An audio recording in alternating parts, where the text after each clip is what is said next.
here we are in the bottom right-hand corner of Ohana as our blue Zerg player from Acer trying to bring things back for them. It's Nerchio. But he's got to go up against this guy here, our red Protoss player who's won 2 games in a row for FX Open Esports. It is Choya. I am actually really surprised that Nerchio picked Ohana, a map that I would say is more Protoss favored than it is Zerg favored overall. Obviously, not a bad Zerg map, but I would say right now it's the best Protoss map in the entire map pool.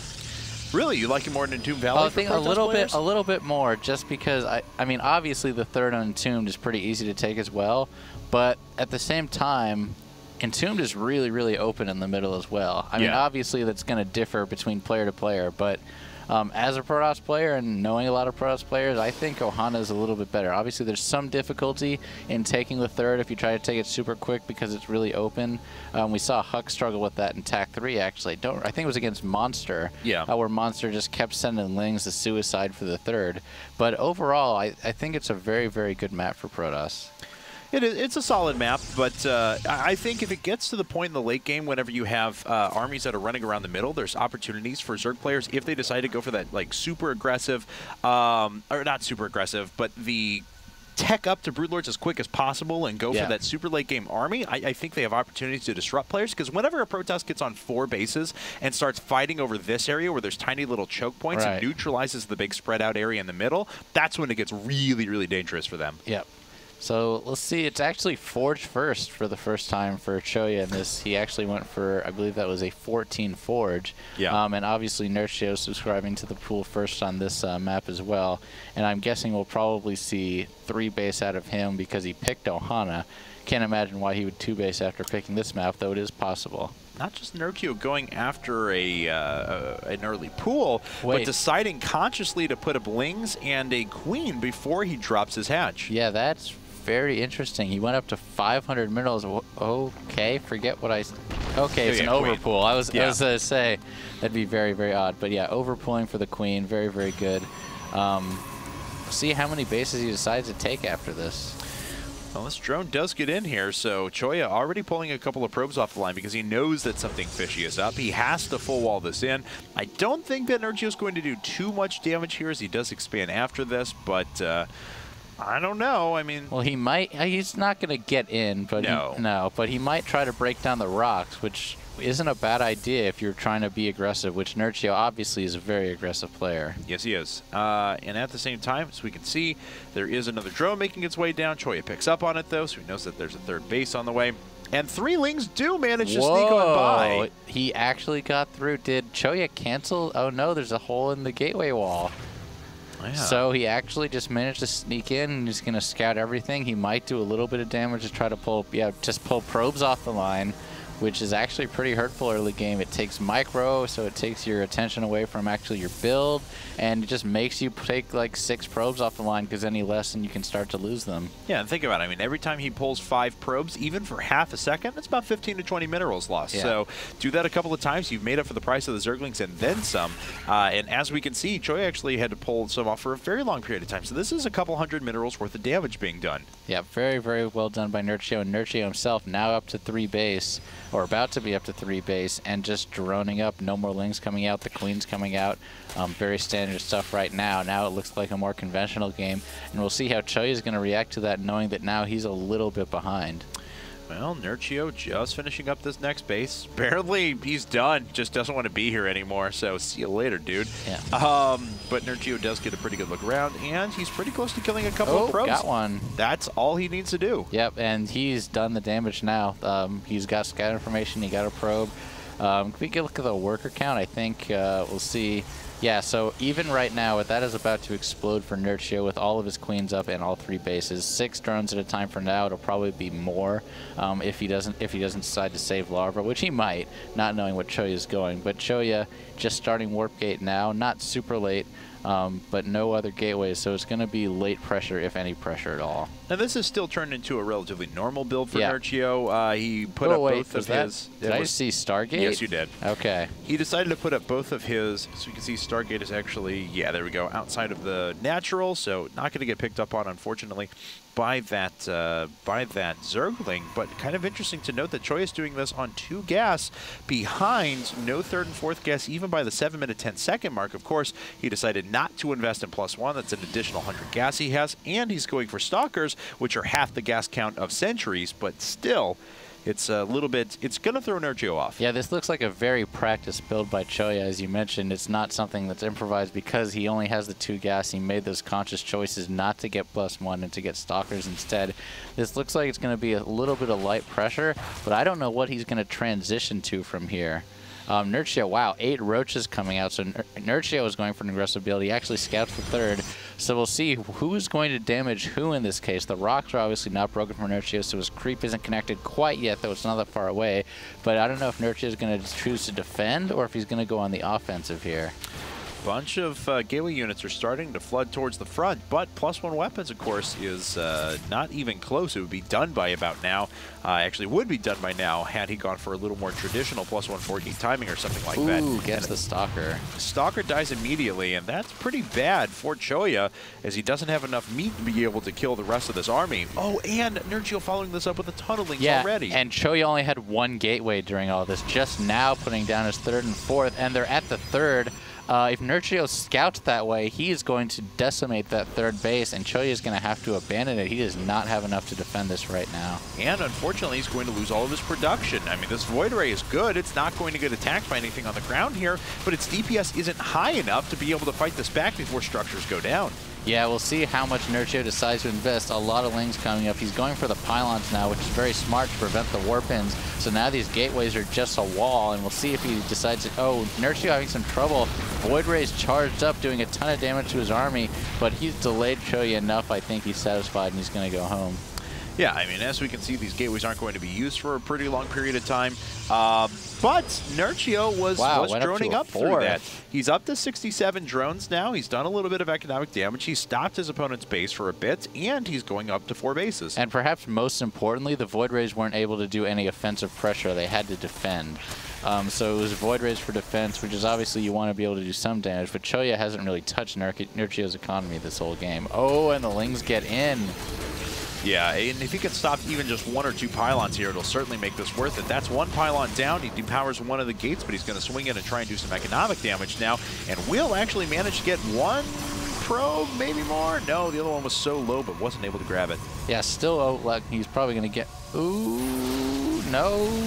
Nice try force fields there.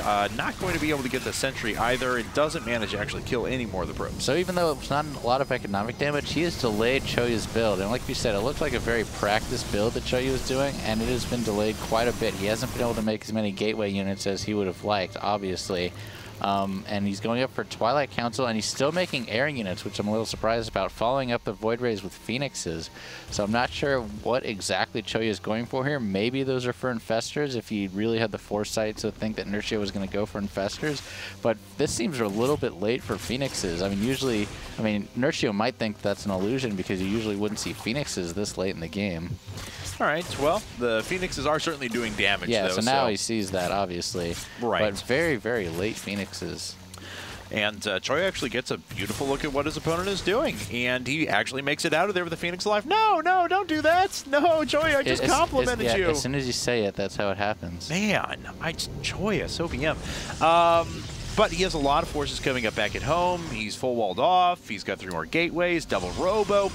So Choya's going to be able to make a lot of units, but honestly, Nerchio kind of going after the strategy I was talking about before, rushing ahead towards Broodlords. Wow. He's going to have them, a lot of them, about 17 minutes in. Yeah, this is actually very well timed. Oh, and that's a lot of roaches. Let's see if Nerchio is going to get in before Choya can react. He was a little out of position. He is going to, oh, it looks like Nerchio is just going to snipe the Forge and get out. That's pretty smart, so he delays +2. Doesn't lose a whole lot of roaches for it, but, you know, like I said, not a whole lot of actual damage, but he's just delay. And when you're trying to accelerate towards 15, 17-minute Broodlord, that's not a bad tactic at all. Okay, well, that's I really have to agree with you, and now that the Infestors are hitting out, he's got a pretty good defense as well. We were talking about delay, and AoE stun from Fungal Growth will do just that. And he's going for the Spinecrawler Forest, relatively easy. 6 going up, I'm not sure, yeah, at the 4th. So he's going to try to stop one of Choya's timing pushes if he indeed goes for that. And Choya's going to have to figure out how he wants to react to that. He's actually building Immortals 2 at a time. So double Robo doing Immortals instead of Colossus, a little bit different, but he's gearing up for some kind of a pretty massive 3-base push. That's 12 gates, double Robo, all of that does lead up to exactly what you talked about. And he's putting up that Robotics Bay at the back there, like you said. So, honestly, there's just a lot of stuff out here for Choya, but he's really building in towards his infrastructure. And Nerchio may just give him the time he needs to pull it off. So I think we're going to have a situation where this is just going to be a clash between two 200 food armies. I mean, there's not really much that either is going to do before then. Obviously, Choya doesn't have enough to move out on the map and start to establish dominance, but on the flip side, Nerchio's just waiting for Broodlords. Yeah, Nerchio is just biding his time. Eventually, he's going to want to kill off those roaches in favor of more, you know, economic units. You know, they take 2 food, which you usually don't want late game. But if he gets enough Broodlords, obviously there's some Void Rays around, but that's always a very, very scary death ball to deal with late game. The Void Ray is actually going to run point here for the War Prism that's coming in from behind. 13-kill Void Ray has certainly done its job. Nerchio swinging around, but he's not going to pick up on any of these units that are dropping at the moment. Does have 2 Spore Crawlers in position, though, so we'll see how good Choya's reaction time is to those. He's going to scout an Overlord and maybe pick it off, but let's see. Oh, he's going to skirt around one of the Spore Crawlers, and we'll see how fast Nerchio reacts to that. As we can see, 7 Broodlords and double Colossus on the way at the moment. So this is a lot of potential damage that could be done here. Oh, he's going straight for the Infestation Pit. Yes, he is. And is he going to be able to get it? There is a Zealot up in the front. If Younglings are able to get on through, but at the same time, he warps in a ton of Zealots off to the side. The Infestation Pit is very close to falling, and it does go down. Yeah, Choya obviously probably would have preferred if that was before he was Hive Tech. As it is, he's Hive Tech. That's still a very, very good kill for him. And while he's not going to do a ton of damage with the rest of the units, getting Infestation Pit is still pretty important against Zerg. 6 more Corruptors coming up and on the way. There are already 8 Broodlords out there. No upgrades, unfortunately. An Infestation Pit is being reestablished, and we'll certainly need to see maybe even a second Spire here in a bit, depending on how much Nerchio wants to commit to these. Yeah, usually you do want to go 2 Spires late game against Protoss. You run into a lot of situations where DT Zealots will be dropped and snipe a greater Spire after you've lost a lot of Broodlords, and that can be very devastating. Ooh, Broodlord sieging up with a nice position here. The Ling's not really going to be able to catch all that much. Ooh, nice job grabbing 2 sentries, though. One is actually just so low in health. There we go. Finally, the siege position moving it's forward a pretty good blink.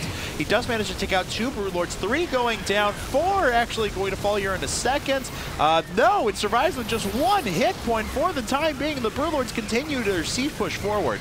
And that was actually a pretty good trade for Nerchio. He's almost maxed again after that. Obviously, Choya didn't lose a whole lot either. They're just going to be trading, and it's really going to come down to better army position and who can keep the economy up the longest. Right now, Choya's been on 3 base, but Nerchio hasn't started a 5th, and he's been on 4 for quite some time. He actually just finished a Baneling Nest as well, so that's going to add to the AoE that he has. Infestor is obviously very good against Blinkstalkers. Baneling's also very good against Blinkstalkers when they're fungled. So we'll see how Choya decides to deal with this when this threat comes up. And look, 6 more Broodlords just morphing in at the moment. There are no Corruptors, though, so these Colossi are going to have a little bit more staying power.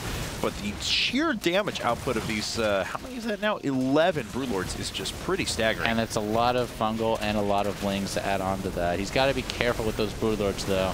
Yeah, and careful of just this. The Banelings roll in from the side, and they do manage to take out a couple of units, but he's already lost 3 Broodlords.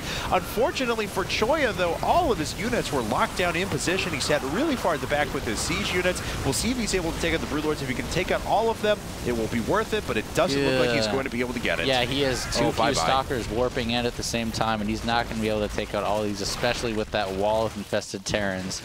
And looks like Nerchio won that fight handedly, up almost 100 supply. Okay, so Choya's retreating now. The Zerglings are in pursuit. Are there any Colossi in the field? No, there are literally only 8 Blink Stalkers. That's it. Big warp in here inside of the main. But honestly, Nerchio's going to be able to react to that pretty quickly. Yeah. Even if he loses a little bit of stuff here, he's going to take multiple bases as a trade. Look at all the Lings piling into. Choya's going to have to try to go for the Greater Spire. He's going to have a very difficult time coming up, as is he is going to lose a lot of probes in production. Wow, GG. So Nerchio managing to take game 3 to put Acer 1 game closer. Yeah, there we go. So 1 game closer to tying things up. They needed